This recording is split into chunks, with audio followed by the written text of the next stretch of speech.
சொல்றாங்க. Radio city presents crime and city. இந்த கதையில் வரும் சம்பவங்கள் அனைத்தும் கற்பனையே. வாழும் அல்லது இறந்தவர்கள் யாரையாவது குறிப்பிட்டால் அது தற்செயலானதே. நம்ம பேசுற ஒரு வார்த்தை யாரையாவது பயங்கரமா காயப்படுத்துச்சுன்னா நமக்கு 2 நாள் ஞாபகம் இருக்கும். ஆனா காயம் பட்டவனுக்கு அந்த வலி வாழ்க்கை முழுக்க ஞாபகம் இருக்கும்னு அனுபவப்பட்டவங்க சொல்றாங்க.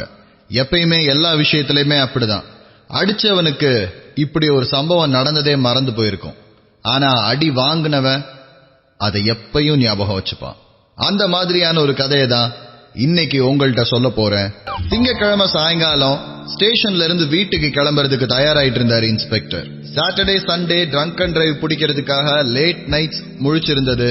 இன்னைக்கு காலையில அந்த ட்ரங்க் அண்ட் டிரைவ் கேஸ் எல்லாம் கோர்ட்டுக்கு கூட்டிட்டு போயிட்டு வந்ததுன்னு ஒரு ஹெக்டிக்கான டேக்கு அப்புறமா நிம்மதியா வீட்டுல போய் ரெஸ்ட் எடுக்கலான்னு ஸ்டேஷனை விட்டு வெளியில நடக்க ஆரம்பிக்கும் போது அந்த போன் அடிக்க ஆரம்பிச்சது.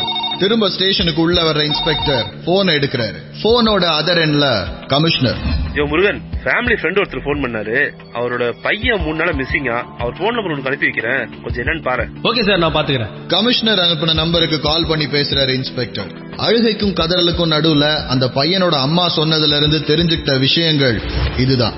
ஃப்ரெண்ட்ஸ் கூட கிளம்பி பாண்டிச்சேரி போறேன்னு சொல்லிட்டு போன பையன் சனிக்கிழமை சாயங்காலத்துக்கு அப்புறம் போன் ஸ்விட்ச் ஆஃப்லயே இருக்கு. கால் பண்ணா நாட் ரீச்சபிள்னு வருது.